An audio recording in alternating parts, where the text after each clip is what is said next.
네, 여러분 안녕하십니까? 허니쌤 이동원입니다. 이번 시간은 메일 칼럼 15번째 시간이고요. 선생님이 실강으로 하지 않고 전자칠판으로 했습니다.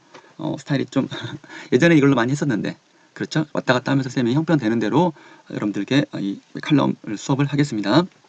이번 시간은 노동윤리의 부질없음이라는 주제 글입니다. 김만권 경희대 학술연구교수님과 정치철학자님이 쓰신 글이고요. 한겨레 신문에 실린 글입니다. 노동윤리라는 것은 노동자가 지켜야 할 윤리이고 그것이 부질없다는 것은 소용없다. 지켜봤자 뭐해? 이런 얘기가 되는 겁니다. 노동자가 일할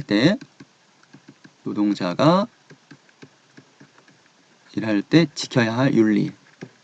지켜야 할 윤리라는 것은 어떤 규범, 규칙이라고 이해하면 되고요. 회사 갈 때 여러분들 부모님들이 지각하나요? 지각하지 않고 근무할 때 놀지 않고 열심히 일하고 시간 딱 지키면서 일하고 특근에 야근에 열심히 일하시는 거죠. 그래야지 월급도 받고 승진도 하고 하는 것이죠. 그런 것들 노동자가 회사에 대해서 계약한 내용을 잘 지켜야 할 것들이 노동윤리라고 이해하시면 되겠고요. 근데 그것이 소용없다라고 하니 왜 소용없지? 지켜야 되는 거 아닌가? 윤리라고 하면 여러분들 일반적으로 윤리라고 하면 좋은 거잖아요. 지켜야 할 거라고 생각하잖아요. 우리도 막 윤리적인 인간 그렇게 하면은 도덕적으로 깨끗한 사람 이렇게 해가지고 윤리라고 하면 되게 좋아 보이는데 이 분은 노동자가 지켜야 할 윤리가 소용없다. 이렇게 좀 거의 비관하고 있는 것이죠. 왜 그럴까요? 제가 간단하게 정리를 해봤는데 필기하셔야죠.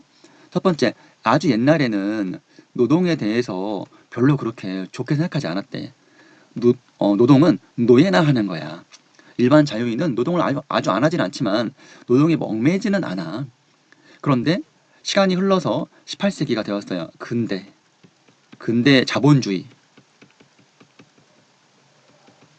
자본주의 때는 산업혁명 이후로 자본주의가 되니까 노동윤리 이게 그동안은 노동에 대해서 별로 안 해. 그러니까 산업혁명 되면 노동이 많이 필요하거든. 그러니까 노동윤리라는 사상을 만들어냈어. 벤담이 만든 파놉티콘을 통해서 설명할 거예요. 윤리가 만들어졌어요. 노동윤리라는 거는 아까 말했잖아. 노동자가 일할 때 지켜야 할 규범, 규칙. 근데 그동안은 이런 거 안 했으니까 사람들 가르쳐야 돼. 똑바로 해.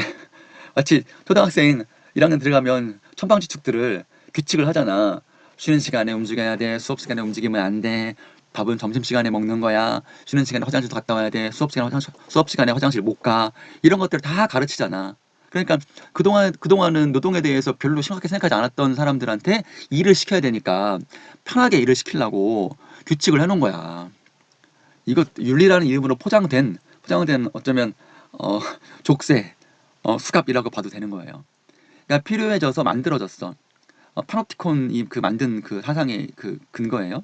그래서 근면 성실하게 일해서 어떻게 자본가의 이익을 극대화하는데 말 잘 듣는 인간, 말 잘 듣는 노동자를 만들기 위해서 파놉티콘을 만들어내서 이렇게 노동자를 사상으로 만들었다는 거야. 자, 벤담은 파놉티콘을 실제로 만들어내서 인간들을 효율적으로 통제했어요. 그 얘기를 하고 있어. 그래서 이렇게 만들어진 노동 윤리를 통해서 그동안 계속 우리는 배웠잖아요. 열심히 일해야 된다. 게으름 피우면 안 된다. 근면하게 성실하게 일해야 한다. 라고 했는데 그에 대해서 일정 부분 그게 나쁘진 않잖아요. 근면하게 성실하게 주어진 일 최선 다해서 일하는 게 나쁘진 않아요. 다만 이 분은 이런다라는 거죠. 왜 노동자만 그런 윤리를 지켜야 돼? 응? 라는 거예요.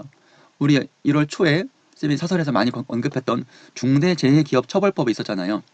그러니까 사망사고가 난 그런 기업을 처벌하는 법인데 여러 가지 좀 노동자 입장에서는 뭐냐 이게 처벌되는 거 맞냐 해서 예를 들면 5인 미만 사업장에서는 사람 죽어나고 처벌하지 않아요. 근데 그때 통계로 80% 정도가 우리나라 5인 미만 사업장이에요. 그리고 또 50인 이상은 1년간, 2년간 또 유예해주고. 그러니까 당장 5인 미만 사업장은 그럼 사람이 안 죽습니까? 또 50인 미만 사업장 2년 후에 사람 죽는답니까? 언제나도 늘 위험하고 지금도 돌아가시는 분도 있을 수도 있고 1년에 2,600명 정도가 못 돌아오는데 너무 급하다, 너무한 거 아니냐. 이거에 대해서 중대재해기업처벌법이 너무 좀 부족하다고 여겨서 왜 노동자만 노동윤리를 지켜야 되는가? 회사는 노동자에 대해 지켜야 할 회사 윤리가 왜 없는가? 노동자가 성실히 윤리를 지켜서 일해도 그 일하다가 다치고 아프고 그런 거에 대해서 회사는 거의 처벌받지 않으면 이들 노동자에게 윤리 지키라고 하면 안 되는 거 아니냐라는 그런 물음을 하고 있는 것입니다. 대략 좀 이해가 되시나요? 네. 그럼 본문 통해서 한 번 더 자세히 살펴보고 어휘 정리하고 마치겠습니다. 자, 보겠습니다. 사람들이 들쭉날쭉한 노동 습관을 버리고 정교한 기계 작업의 일관된 규칙성을 따르도록 가르치는 일은 어렵다. 그동안 사람들이 이거 안 했으니까. 정교한 기계 작업이 능률적으로 이용되려면 지속적인 감독이 필요하다. 그러나 시골 사람들은 하루에 10시간 넘게 공장에 갇힌 채 기계를 쳐다볼 생각이 없다. 이런 사람들은 이렇게 일을 안 해왔으니까. 자, 18세기 산업혁명이 시작되었을 때 산업혁명, 거대한 전환이죠. 농업에서 이제 공업으로 바뀌는 겁니다. 우리가 흔히 자본화, 산업화라고 할 때 이런 걸 말하는 거죠. 방적기를 만든 리처드 아크라이트가 한 말이다. 그러니까 이 사람은 사람들이 일을 해야 되는데 일을 안 하고 있어. 환장하겠네. 그래서 감독해야 돼. 막 똑바로 해. 이렇게 해야 한다는 겁니다. 자, 거대한 전환이 시작되었지만 정작 사람들은 자신의 삶에 필요한 것 이상으로 열심히 일할 생각이 없다. 그렇다고 이거 게으른 거 아닙니다. 게으름 아니에요. 필요한 것만 하고 그 이상은 안 하는 게 자연적인 삶 아닙니까? 자, 돌아보면 근대 이전의 세계, 아주 고대 중세의 세계, 옛날에는 동양 서양, 옛날 다 동양 서양 다 포함할 것 없이 말할 것 없이 막론은 말할 것 없이 열심히 일한다는 것은 일종의 노예의 도덕이었다. 노예들이나 이렇게 일하는 거지. 자유인은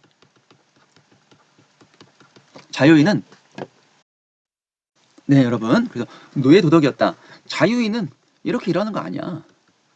이렇게 일 안 해. 노예나 그렇게 열심히 일하는 거지. 자, 먹고 산다는 일에 얽매이는 것은 인간답지 못해 라는 확실한 증거였다. 그래요. 그러니까 시간의 흐름 여기 옛날에는 일하는 거 그렇게 얽매이지 않았어. 근데 산업혁명 되면서 일을 해야 돼.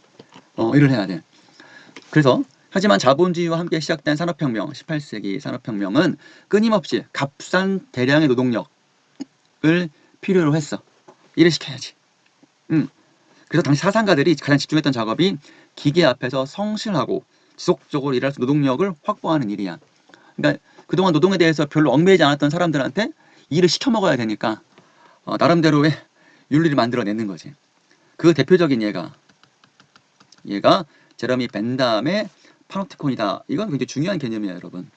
우리 사회를 만드는 어떤 나쁜 것 중에 하나인데 이건 고등학교 가서도 많이 나오고 그렇죠, 여러분들. 벤담은 공리주의의 창시자다. 공리주의의 말 한번 하면 공통의 이익, 공동의 이익인 거예요.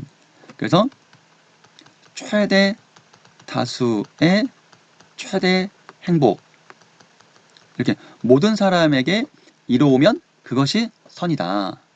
어떤 것이든 모든 사람에게 이로운 것이면 그게 행복이다. 라고 했었던 거예요. 쾌락은 추구하고 고통은 피하라. 왜냐면 쾌락은 좋은 거니까, 이익을 주는 거니까, 고통은 이익을 주는 게 아니니까 피해야지. 라는 간단 명료한 효용의 원칙을 앞세워서 고대 세계가 추구했던 미덕과는 단절된, 아까 말했죠? 노동은 뭐라고? 노예의 도덕이라 그랬잖아. 이게 미덕이었어. 이걸 끝내버리고 근대 세계에 새로운 윤리를 전파했어. 새로운 윤리. 열심히 일해. 근면성실하게 일해. 근면하게 일해라는 게 새로운 윤리였어. 자, 근대가 전통과의 단절을 의미했을 때 이를 가장 잘 구현하고 드러내고 표현했던 사상이 효율성의 지배였다. 효율적으로 일을 한다. 그러니까 시간과 어떤 성과를 비교했을 때 적은 시간과 비용으로 많은 성과, 이득을 내면 그가 가장 이것이 이제 잘하는 거다라고 사람들에게 이제 주입한 거야. 또 이제 성과가 안 나면 시간을 많이라도 들여서 해야지. 어쨌든 네가 이 성과 내기 위해서 열심히 일해. 오늘 못했어? 어디 집에 갈 생각을 해? 날 새서 일해? 이거 하는 것이 미덕이었다. 이렇게 안 하면 이렇게 해야 된다라고 사람들에게 막 주입한 거야. 난 일하기 싫어요. 넌 그러면 효율성도 없는 근대세계에 적합하지 못한 인간이야. 이렇게 막 왕따시키고 막 그랬다는 거야. 누구나 다 이렇게 말 잘 듣게 만드는 사상을 뇌에 집어넣어서 주입했다는 거지. 자, 이런 벤담이 효용이 극대화된 사회를 이루어내고 궁극적으로는 극대화된 효율성이 윤리적 인간을 만들어낼 수 있다고 믿었던 장치가 있었다. 그것이 푸코가 근대사회의 모델이라고 부른 원형 과목 파놉티콘이다. 파놉티콘의 설계자로서 벤담은 이를 실현하기 위해 20년 넘게 모든 노력을 쏟아부었다. 대개 일반적으로 파놉티콘을 감시가 가장 효율적으로 이루어진 과목으로만 알고 있었지만 이곳이 작동하는 가장 궁극적인 목적은 스스로 근면 성실하게 일하는 신체를 만들기 위한 것이었다. 감옥이니까 감시가 보면 뭐냐면 봐봐, 여기 똥 원형이야. 중간에 감시탑이 있고 요 주변에 감방이 막 이렇게 있는 거야. 감방이 이렇게 독방으로 이렇게 있는 거야. 1층, 2층, 3층 이렇게 그려져 쭉 위로 올라가 있고 중간 감시탑에 감시자가 한 명 있는데 특이한 게 있어. 이 감시하는 감옥 간수는 얘네를 볼 수 있지만 얘네들이 얘를 볼 수가 없어. 그러니까 어떻게 되는 거야? 죄수들이 눈치를 보고 알아서 잘하게 만드는 거야. 이 안에서는 얘네들을 다 볼 수 있고 죄수들은 이 간수들을 못 보니까 내가 감시당하고 있다는 걸 당하는 것을 굉장히 익숙해져 가지고 정말로 나중에 시키지 않아도 알아서 잘한다는 거야. 이게 다 감방이야. 다 보여. 독방에 독방. 그리고 얘네들끼리 얘기도 못해. 얘기도 못하고 그냥 감시만 당하는 거야. 그리고 뭔가 잘못하면 막 득달아 달려가지고 막 때리고 그리고 사람들 쫄아가지고 내가 감시당하고 있구나. 그러니까 눈치 보는 거지. 뭘 하나 해도 저기 탑 쪽 이거를 바라보면서 내가 지금 잘하고 있나 들키지는 않나 이런 거지. 이게 딱 한 명으로 간수 한 명으로 수백 명의 죄수들을 감시하는 거야. 굉장히 효율적이지. 간수 한 명으로 수많은 죄수들을 알아서 잘하게 만드는 거야. 근데 이것이 감옥으로서만이 아니라 사회에다가 일반적으로 집어넣었다는 거지. 자, 그래서 지금 계속 우리는 지금 어디 하고 있어? 노동 윤리를 만드는 과정. 노동 윤리가 만들어진 과정을 지금 보고 있는데 가장 중요한 파놉티콘 얘기가 나오는 거예요. 노동 윤리는 뭐야? 회사가 시키는 대로 하는 인간 만드는 거지. 자, 벤담은 효용의 원칙과 함께 노동 가치설의 신봉자였다. 노동이 가치가 있다. 벤담 원형 과목에서 일과표의 중요성을 강조하며 이렇게 말한다. 일과표는 수감자들에게 죄수들에게 노동의 열매를 통해 성실하게 살아갈 수 있는 수단을 제공하는 데 있어 무한히 매우 중요한 주제입니다. 이를 위해 벤담이 일과표를 넘어 원형 과목을 규제했던 방식을 들어보면 너무 놀랍다. 어떤 일이 있을까요? 우리가 보통 과목 생각하면 무조건 막 이제 막 그 영화나 드라마 보면은 아무것도 못하게 하고 막 이제 막 운동 시간이 별로 없고 되게 좀 자유가 없고 그럴 텐데 여기서는 벤담은 그때 당시에 처벌적인 노동. 그러니까 일을 시키게 일을 하는데 뭐 잘못했으니까 그 벌로 너 땅 파, 너 벌로 너 뭐 해? 그게 아니고 보상이 있는 생산적인 노동을 장려했어, 권유했어. 이렇게 해라고. 또 노동의 협력의 중요성을 일깨워주기 위해 수감자를 정말 필요한 경우가 아니라면 독방에 넣는 것에 반대했고 또 아주 작게는 사소하게는 수감자들이 사식을 외부 음식 여러분 학교 급식 맛없으면 편의점 가가지고 뭐 사 먹잖아. 그렇지만 교도소 음식 맛없으면 외부에 맛있는 음식을 사 먹을 수 있어. 권리를 부여했어. 자신의 노동으로 더 나은 음식을 먹을 수 있다는 걸 깨우쳐주기 위해서였다. 이게 노동 가치설인 거예요. 그러니까 감옥 안에서도 노동을 정말로 자발적으로 처벌적인 거 반대하고 보상이 있으니까 보상을 얻기 위해 열심히 일할 거 아니야. 노동의 가치를 입증하는 데 했다는 거야. 다 보면 보상에 있는 생산적인 노동도 보상이 있으면 열심히 일할 거 아니야. 또 혼자 하는 것보다 같이 하는 게 더 많은 생산 결과를 얻어낼 거 아니야. 또 사식을 먹을 수 있어? 그럼 어떻게? 더 열심히 일할 거 아니야. 맛있으니까. 노동의 가치 더 열심히 일하게 만드는 거야. 열심히 일하게 만들기 위한 장치들을 설계하고 실현하기 위해 노력했다. 또 공부도 가르쳐. 독서, 글쓰기, 산수를 가르쳐. 학교가 되어야 돼. 왜? 또 감시탑을 일요일마다 개방적인 종교 예배당으로 변신시켜 도덕교육도 시켜. 그러니까 이제 감옥의 죄수들을 굉장히 효율적인 인간으로 만들기 위해서 노동의 가치가 높다는 것을 깨우치기 위해서 이러이러한 것들을 했다는 거야. 대단하지? 자, 근데 이건 다 뭐야? 이건 다 죄수를 위한 게 아니야. 죄수를 위하는 게 아니고, 이렇게 하면 간수들이 굉장히 편하게 감독할 수 있잖아. 감독할 수 있어.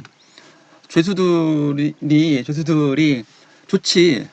근데 간수들 입장에서는 죄수들 감독해야 돼. 힘들어. 죄수들이 착해가지고 알아서 다 하네? 그러면 편하게 감독하잖아. 서로 윈윈이라고 할 수 있지만 죄수들의 어떤 그런 다양성 이런 것들이 없어지고 다 똑같이 돼버리니까 간수들, 지배자 입장에서는 지배자인 죄수를 더 편하게 지배할 수 있는 거지. 편하게 지배할 수 있는 장치를 만드는 거지. 궁극적으로 이거야. 맛있는 거 먹고 싶어? 열심히 일해. 편하게 있고 싶어? 열심히 일해. 말 잘 들어. 그러면 해줄게. 그러니까 얼마나 좋아. 근데 이것도 더 일 잘하게 하기 위해서 한 거야. 자, 다음 페이지 봅시다. 이렇듯 벤담은 파놉트에는 무시무시한 설계. 이 설계에 들어가면 이렇게 안 될 수가 없거든. 노동 윤리를 만드는데 일조했다. 큰 도움이 되었다. 크게 노력했다. 크게 기여했다. 큰 기여를 했다. 하지만 최소한 그 노동력의 소중함은 알고 있었다. 벤담은 감옥과 수감자의 안전, 청결을 끊임없이 강조했다. 이유는 건강한 노동력을 유지하기 위해서. 그렇지. 유지하기 위해서. 불결하고 위험한 작업장에서 일하고 있던 당시 노동 현실과는 전혀 다른 발상이었다.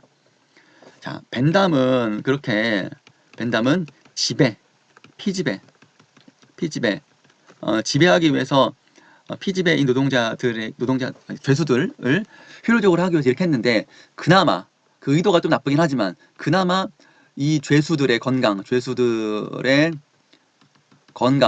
위생 이런 것들 표준 죽이지는 않았잖아.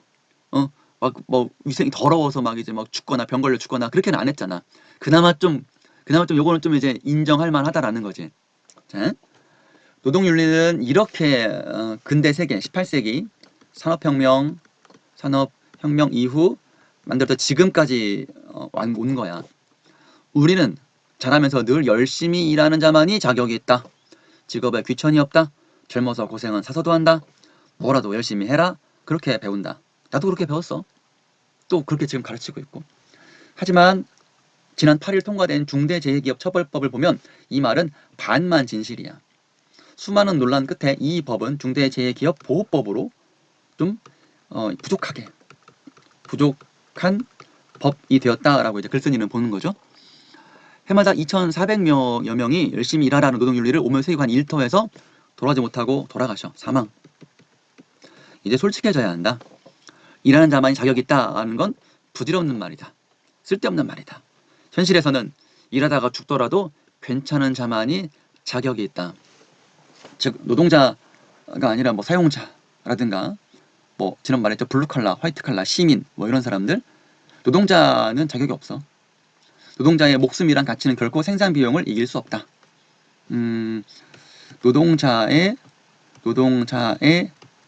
목숨 가치와 생산 비용이라는 거는 어떤 다 기업의 이익과 회사의 이익과 회사 자본가 이익과 관련 있는 것이죠. 그러니까 회사의 이익을 위해서는 노동자의 가치는 무시할 수 있다. 회사의 이익을 위해서 사람 한 명 죽는 거는, 자 봐봐, 그럼 회사의 이익을 위해 노동자 죽는 것쯤은 괜찮아. 그럴 수 있지 뭐. 이렇게 생각한다는 거야. 이길 수 없다는 것이. 노동윤리가 이 땅의 평범한 사람들을 성실, 금연, 노동력으로 교화했지만, 바꿨지만 불행히도 기업과 국가가 노동을 비용 이상의 것으로 여기도록 교화할 수는 없기 때문이다. 여기에 이제 국가의 책임도, 그 책임도 같이 묻고 있습니다. 기업은 자신의 이익을 위해서 이렇게 노동자의 가치를 제대로 인정하지 않고 할 수 있지만, 국가는 뭐냐, 새로 이제 국가는 노동자의 국가이기도 하고 기업가의 국가이기도 하지만, 노동자가 이렇게 많이 죽으면 뭔가 누군가의 죽음으로 인해 기업의 이익을 잇다는 것은 좀 달리 생각해 볼 수가 있잖아요. 국가의 할 일이 그런 거 아닙니까? 국가라고 할 때는 여기서 국회의원이 법도 만드는 거, 행정부가 집행하고 뭐 그런 거 다 포함하는 걸 거예요. 그래서 법을 만드는데 정말로 좀 이제 잘 해야 되는 거 아니냐. 이런 중대재해기업처벌법이 정말로 잘 처벌하지 못하는 현실에 대한 안타까움 때문에 이런 글을 쓰신 것으로 볼 수 있겠습니다. 자, 그래서 내용이 너무 많은 내용이 있어가지고 쌤이 정리한 거 1번, 2번, 3번, 4번 이런 것들 하고, 또 여기 더 추가할 거는 6번에 국가의 책임도 물어야 한다. 회사만 물을 게 아니라 국가도, 회사가 못하는 거 국가가 법을 만들어서 노동자 지켜야 되는 거 아니냐, 이런 물음을 하고 있는 것이죠. 자, 그럼 어휘는 여러분들 간단하게 쌤이 또 적은 다음에 또 이제 말씀드릴게요. 잠깐만요. 여러분들 어휘 이제 보면 이 세 개만 좀 알자고요. 첫 번째, 막론하고라는 말은 가리지 않고, 장려하다, 권장하다. 또 이제 개념으로 벤담의 파놉티콘이라는 거 여러분이 기억해 주시고요. 이거는 원형 과목인데 푸코라는 철학자가 근대 사회의 모델이다. 원형 과목이 근대 사회의 모델이다. 그래서 권력자들이 이제 그 일반 시민들을 어떻게 효율적으로 지배하고 통치하게 하는가. 처음에는 감시당하는 줄, 여기다가 나중에는 감시당하는지 아닌지도 모르고 알아서 잘 만드는 그런 윤리적인 시민을 만드는 것. 지배자들에게는, 기득권자들에게는 좋죠. 그것이 파놉티콘이었다. 말 잘 듣는 인간 만드는 그 모델이 파놉티콘이었다 라는 것이었고요. 자, 오늘은 사적 칼럼 15번째 노동윤리 부질없음은 여기까지 하겠습니다. 수고했습니다.